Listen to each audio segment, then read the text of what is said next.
सभी किसान भाइयों को मेरा नमस्कार और बरलॉग इंस्टीट्यूट फॉर साउथ एशिया की तरफ से आप सभी को नमस्कार। ये जो बरलॉग इंस्टीट्यूट फॉर साउथ एशिया करके जो संस्थान है, ये अंतर्राष्ट्रीय मक्का और गेहूं का जो अनुसंधान होता है, जो उसका सुधार होता है, उसका जो केंद्र है, मुख्य जो ऑफिस है वो मैक्सिको में स्थित है। वो जो संस्थान और भारतीय कृषि अनुसंधान परिषद, इनके साथ मिलकर काम करने वाला ये बरलॉग संस्थान है। मुख्यतः साउथ दक्षिण एशियाई राष्ट्रों के साथ बहुत नज़दीकी से काम करता है। और जैसे मैंने कहा कि भारतीय कृषि अनुसंधान परिषद और सिमिट मतलब अंतर्राष्ट्रीय मक्का और गेहूं सुधार केंद्र है, मिलकर काम करता है। इसका जो नाम रखा गया है इस संस्थान का, जो नोबेल पुरस्कार विजेता जो कृषि वैज्ञानिक है डॉक्टर नॉर्मन बोरलॉग, उनके नाम पे इस संस्थान का नाम रखा गया है। और इसका जो मुख्य उद्देश्य है वो दक्षिण एशियाई राष्ट्र जो है, जैसे कि भारत है, ऐसे अन्य कई राष्ट्रों में ये संस्थान काम कर रहा है। इसमें कृषि की उत्पादकता को बढ़ाना और आजकल जो चल रहा है कि जलवायु परिवर्तन हो रहा है, जैसे तापमान में वृद्धि हो रही है, तो इसके साथ फसल उत्पादन की स्थिरता को बरकरार रखना, उसके लिए नई नई तकनीकें लाना, उसका हमारे फार्म पे यहाँ पे पहले डेमोन्स्ट्रेशन, अनुसंधान एवं रिसर्च करना और फिर फार्मर या किसानों की तरफ उसको पहुँचाना, ये इस संस्थान का मुख्य उद्देश्य है। जो वैश्विक मुद्दे हैं जैसे कि खाद्य सुरक्षा है और किसानों के मुद्दे जैसे आर्थिक स्थिरता है, उनका आर्थिक बल बढ़ाना है, तो ऐसी चीज़ों में मुख्यतः गेहूं और मक्के में काम करता है। तो बरलॉग इंस्टीट्यूट फॉर साउथ एशिया जो भी यहाँ पे रिसर्च, बीजोत्पादन और किसानों का प्रशिक्षण होता है, वो यहाँ के फसल प्रणाली विशेषज्ञ और बीसा समस्तीपुर के प्रधान वैज्ञानिक डॉक्टर राजकुमार जाट सर के मार्गदर्शन में होता है। इसका जो मुख्य फोकस है, मतलब किन किन चीज़ों पर यह काम करता है, तो इसमें पहली बात है कि फसल की उत्पादकता को बढ़ाना है। जैसे जलवायु परिवर्तन हो रहा है उसमें, और उसकी जो रोग प्रतिकारक क्षमता है फसलों की, उसको बढ़ाना है। उसके साथ साथ उसको जलवायु सहिष्णु बनाना है, मतलब जो परिवर्तन जो हो रहा है, तापमान वृद्धि जो हो रही है, उसके साथ साथ वो कैसे सहनशील बने वो जो फसल है, उस पर ये मुख्यतः काम करता है। इसका दूसरा जो उद्देश्य है वो है मृदा का स्वास्थ्य बरकरार रखना। हमारी कई सारी ऐसी तकनीकें हैं, जैसे शून्य जुताई तकनीक है,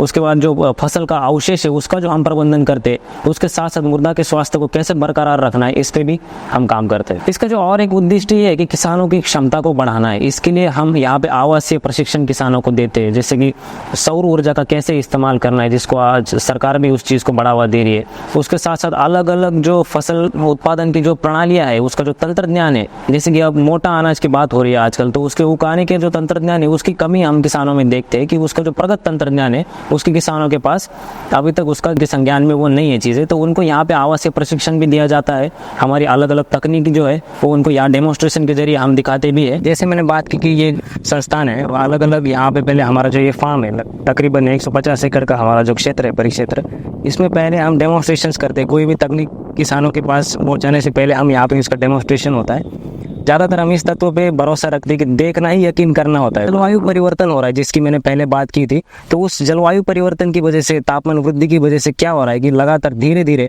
ये धान और गेहूं की फसल प्रणाली की उत्पादकता में गिरावट आती जा रही है। तो उसके लिए हमें फसल प्रणाली में या फसल चक्र में कोई नई फसल यहाँ पे लानी है, तो उसके ऊपर यहाँ पे संशोधन होता है। जब हम फसल प्रणाली में कोई नई फसल को लाने की बात करते हैं, तो उसके साथ साथ हमें कई सारी चीज़ों में बदल करना पड़ता है, जैसे कि है कि बुआई की अपनी तकनीकी जो है, जैसे कि हम अपने यहाँ पे रेज बेड मतलब जो मेड बना के उसके ऊपर जो मक्के की हम बुआई करने की जो तकनीक का यहाँ पे संशोधन करते हैं, उससे फायदा ये होता है, जैसे कि खरीफ सीजन में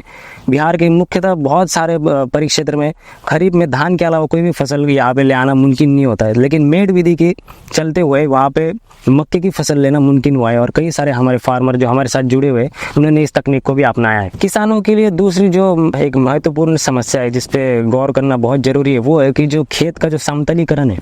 उसके ऊपर भी हम यहाँ पे काम करते हैं। उससे होता क्या है कि अगर हमारा खेत समतल नहीं होता है, तो किसान जो भी अन्न द्रव्य अपने खेत को दे रहा है, जो भी न्यूट्रिएंट, जो भी खाद अपने खेत को दे रहा है, उसका पूरी अपनी कार्य क्षमता से वो वहाँ पे काम नहीं कर पाता है। तो खेत का जो अपने जो खेत का समतलीकरण है, उससे और भी कई चीज़ों में फ़ायदा होता है, जैसे कि हमारी मिट्टी का जो कटाव होता है, मिट्टी की जो धूप होती है, जिसको हम इरोजन बोलते हैं, उस पर भी काफ़ी हद तक लगाम लग जाती है। और दूसरा जो है वो है कि अपनी जो वाटर यूज इफिशियंसी, मतलब पानी का इस्तेमाल करने की जो पौधों की और ज़मीन की भी जो कार्य क्षमता है, उसमें भी अच्छी बढ़ोतरी उस चीज़ से होती है। और देख जा रहा है कि हमारे साथ जो किसान जुड़े हुए हैं कि जो जो अपने खेत का समतलीकरण कर रहे हैं, 15 से 20% तक की उनके पैदावार में बढ़ोतरी उनकी हो रही है। तो समतलीकरण करने के बाद अपनी जो बीज की जो लागत है उसमें भी बहुत अंतर हमें दिखाई देता है और जो लागत हमें लगने वाली है वो हमारी कम लगती है। इसके लिए जो मतलब आधुनिक मशीनरी है जैसे कि लेज़र लैंड लेवलर है, तो उसका जो प्रशिक्षण होता है उसका आवासीय प्रशिक्षण भी यहाँ पे हम किसानों को देते हैं। किसान हमारे बरलॉग संस्थान पे आते हैं और उनको यहाँ पे उन चीज़ों को उनको इस्तेमाल कैसे करना है उस तरीके की सारी जानकारी हम किसानों को देते हैं। तो फसल प्रणाली की हमने बात की, जो खेत का समतलीकरण है उसकी भी हमने बात की। उसके साथ साथ ये जलवायु जो परिवर्तन हो रहा है उसके साथ ढलने वाली या उसकी जो सहिष्णु जो किस्में अलग अलग फसलों की, उसका भी यहाँ पे जांच होती है। तो हमारे पास गेहूं की और मक्के की वैश्विक स्तर पे जो प्रजातियां वैज्ञानिकों के द्वारा तैयार की हुई जो प्रजातियां है वो यहाँ पे आती है और उनका इस वातावरण में वो कैसे ढलती है, इस वातावरण में उनका परफॉर्मेंस यानी वो कैसे मतलब यहाँ पे बढ़ती है, उनकी उत्पादकता कैसे होती है, उनकी भी जांच यहाँ पे की जाती है और उसके बाद वो फसलें किसानों के लिए जारी की जाती है। और जो मुख्य उद्देश्य था, जैसे कि मैंने बहुत शुरू में बात की थी कि जो बरलॉग संस्थान का कि मृदा का स्वास्थ्य है, तो मृदा के स्वास्थ्य के लिए हमारे पास कुछ ऐसी तकनीकी है जैसे कि पुराने जो फसल है उसके जो अवशेष है उसका कैसे प्रबंधन करना है। उसके साथ साथ शून्य जुताई का भी जो तंत्रज्ञान है उस पर भी यहाँ पे संशोधन किया जाता है। तो मृदा की स्वास्थ्य की जब बात करते हैं हम, तो सबसे बड़ा जो मुद्दा है जो सेंद्रीय कर्ब है, जो ऑर्गेनिक कार्बन है मिट्टी का, वो धीरे धीरे जैसे जैसे जलवायु परिवर्तन हो रहा है, जैसे जैसे तापमान में वृद्धि हो रही है उस तरीके से वो घटता चला जा रहा है। और उसके लिए वही एक कारण नहीं है, जो हम जुताई करते हैं, जो हम मशागत करते हैं अपनी मिट्टी की, जितना हम मिट्टी को डिस्टर्ब करते हैं उसके साथ साथ भी ऐसे माना जाता है कि इनसे जो कार्बन है वो जलवायु में चला जाता है। तो उस पर कैसे रोक लगाई जाए, मिट्टी का जो सेंद्रीय कर्ब है, जो जैविक कर्ब है, जो ऑर्गेनिक कार्बन है, उसको कैसे बढ़ाया जाए, उसके लिए जो हमारे पास जो सबसे बड़ा स्रोत है कार्बन का, वो है कि पुराने फसल के अवशेष, उनका अच्छे तरीके से कैसे प्रबंधन किया जाए। इस तरीके की तकनीकें यहाँ पे उस पर संशोधन किया जाता है। तो इस संस्थान का जो काम चलता है तो वो कई सारे प्रोजेक्ट के तहत हम यहाँ पे काम करते हैं। तो हमारा जो परिक्षेत्र मैंने बोला, तो पहले यहाँ पे डेमोन्स्ट्रेशन होता है, फिर हम कोई भी तकनीक को किसानों के पास ले जाते अपनाने के लिए उस तकनीक को। तो उसमें से एक प्रोजेक्ट है कि जलवायु अनुकूल कृषि कार्यक्रम करके जो CRA प्रोजेक्ट है, वो बिहार सरकार के साथ बहुत करीबी से हम उनके साथ जुड़ के इसमें काम कर रहे हैं। इसमें कई अन्य पार्टनर भी है जैसे कि ICAR है, भारतीय कृषि अनुसंधान परिषद है, BAU है जो यूनिवर्सिटी है एग्रीकल्चर की, उसके साथ RPC है जो सेंट्रल एग्रीकल्चर यूनिवर्सिटी है कृषि की। इसमें हम तकरीबन 38 डिस्ट्रिक्ट मतलब 38 जो जिले हैं बिहार के, उनमें हम काम कर रहे हैं और 190 जो गाँव है वो हमारे साथ जुड़े हुए हैं।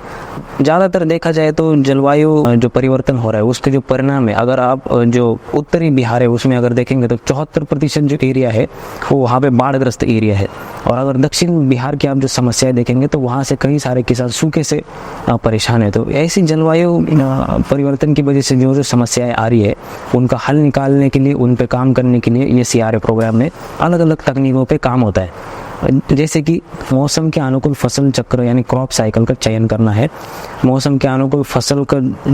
सही फसल को चुनना है, उसके साथ फसल अवशेष का खेत में ही उपयोग करना है, उसका सही ढंग से प्रबंधन करना है। उसके साथ हैप्पी सीडर है, हैप्पी सीडर की मदद के फसल अवशेषों के बीच में अगली फसल की बुआई करना, ये भी एक तंत्रज्ञान इसमें शामिल है। उसके बाद लेजर लेवलर है जिसकी हमने बात की, जो खेत को समतल बनाता है। उसके बाद नई बुआई तकनीकों का उपयोग करना जैसे कि जीरो टिलेज है, बेड प्लांटिंग है, धान की सीधी बुआई है, इन सारी तकनीकों भी यहाँ पे संशोधन होता है और किसानों तक यह सारी तकनीकें हम पहुँचाते हैं। उसके बाद पोषक तत्वों का प्रबंधन करने के लिए ग्रीन सीकर जैसे अत्याधुनिक जो उपकरण है उनका भी इस्तेमाल हम करते हैं। जहाँ पे जितनी मात्रा में और जिस जगह पे आवश्यक हो उसी जगह में उर्वरक, खाद एवं अन्न द्रव्य का चयन होना जरूरी है, तो इसके ऊपर भी काम होता है। और किसानों को प्रशिक्षण भी यहाँ पे दिया जाता है, जैसे सौर ऊर्जा का जो अभी चल रहा है उसका इस्तेमाल कैसे करना है, उसको कैसे चयन में लाना है। उसके साथ साथ नई नई फसल तकनीक है जो भी हम किसानों को समझानी है, उसका भी यहाँ पे आवासीय प्रशिक्षण भी हमारे बीसा फार्म पे होता है। जलवायु अनुकूल कृषि कार्यक्रम जैसे कुछ प्रोजेक्ट के साथ साथ यहाँ पे नेशनल ई-गवर्नमेंट प्रोजेक्ट जो है सरकार का, उसके साथ भी हम बहुत करीबी से काम करते हैं। उसमें मुख्यतः डिजिटलाइजेशन पे फोकस होता है, जैसे कि जो किसान का जो क्रॉप कैलेंडर होता है, उसकी जो बुआई की तारीख है, उचित पहले बुआई की तारीख को चुनना, उसके बाद उस तारीख के अनुसार उसको व्हाट्सएप मैसेज के थ्रू जो क्रॉप एडवाइजरी है उसको भेजना, जो उचित तकनीकी है उसको समय समय पे उसको सूचित करना किसान को, अभी आपको ये चीज़ करनी है, तो उनका डिजिटाइजेशन में इस पे काम होता है। उसके साथ साथ ड्रोन का कई सारी जगह पे इस्तेमाल करना, जैसे कि कीटनाशक का छिड़काव हो जहाँ पे हम पहुँच नहीं सकते, कुछ जैसे मक्के जैसे फसल में, जैसे अगर मक्के फसल की अगर हाइट बढ़ती है तो वहाँ पे नॉर्मल तरीके से, साधारण तरीके से छिड़काव करना थोड़ा सा मुश्किल हो जाता है। तो ऐसी परिस्थितियों में ड्रोन का सही तरीके से इस्तेमाल करके कीटनाशक या अन्य कोई दवाइयों का छिड़काव करना संभव हो जाता है। तो उन चीज़ों का भी इसमें समावेश है। इसके साथ साथ GWP ग्लोबल वीट प्रोग्राम जैसे भी प्रोजेक्ट्स पे हम यहाँ पे काम करते हैं, जिसमें लगभग 500 से 600 गेहूँ की अलग अलग जो किस्में हैं वो यहाँ पे आती है, और यहाँ की जलवायु में वो कैसे ढलती है उसके अनुसार उनका चयन आगे जाके किया जाता है, फिर उनका बीज उत्पाद किया जाता है और फिर किसानों के फार्म को पहुँचाया जाता है। उसके साथ साथ एक हमारे पास BNI करके भी एक प्रोजेक्ट है जिस पे भी हम काम करते हैं, जो कि बायोलॉजिकल नाइट्रिफिकेशन इनहिबिटर, जो कि मुख्यतः गेहूँ फसल में हम इसमें काम कर रहे हैं। वो वातावरण में नत्र यानी नाइट्रोजन का जो उत्सर्जन हो रहा है उसमें भी कैसे रुकावट ला सकते हैं, और ज़मीन में अपनी मिट्टी में भी नत्र यानी नाइट्रोजन की जो कार्य क्षमता है उसको भी कैसे बढ़ाना है, उस पर भी हम इस पर ध्यान देते हैं। नाइट्रोजन की कार्य क्षमता को बढ़ाने की तकनीकों को भी हम यहाँ पे संशोधन करते हैं।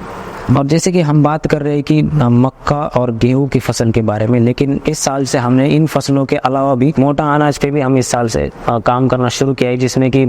कोदो है, फिंगर मिलेट यानी मडुआ है, ऐसे कई तरीके की फॉक्सटेल मिलेट है, बार्नयार्ड मिलेट है, कई सारे मिलेट्स को भी हम अपने फार्म पे पहले उसका डेमोन्स्ट्रेशन कर रहे हैं, यहाँ पे लगा रहे हैं। मोटा अनाज में अभी किसान जो मुख्य समस्या फेस कर रहे हैं वो ये है कि उसके बारे में सही फसल तंत्रज्ञान अभी अवेलेबल नहीं है कि उसको कैसे उगाना है, और उसकी सबसे बड़ी समस्या ये रहती है कि किसान हमेशा बोलता है कि उसकी उपज कम है। लगभग 6 अलग अलग किस्मों के जो मोटे अनाज है उसका डेमोन्स्ट्रेशन इस बार हम अपने फार्म पे शुरू किया है, और उसमें भी संशोधन हो। तो ये जो बीसा और जो अंतर्राष्ट्रीय मक्का और गेहूं सुधार जो संस्था है, इनके सहयोग से दक्षिण एशिया में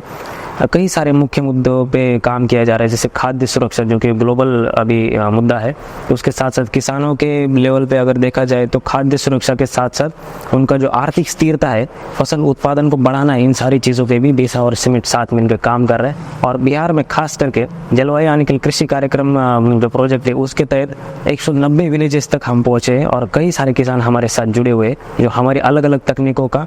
इस्तेमाल कर रहे, वो तकनीकें अपना रहे और अपने फसल उत्पादन में बढ़ोतरी पा रहे थे। धन्यवाद।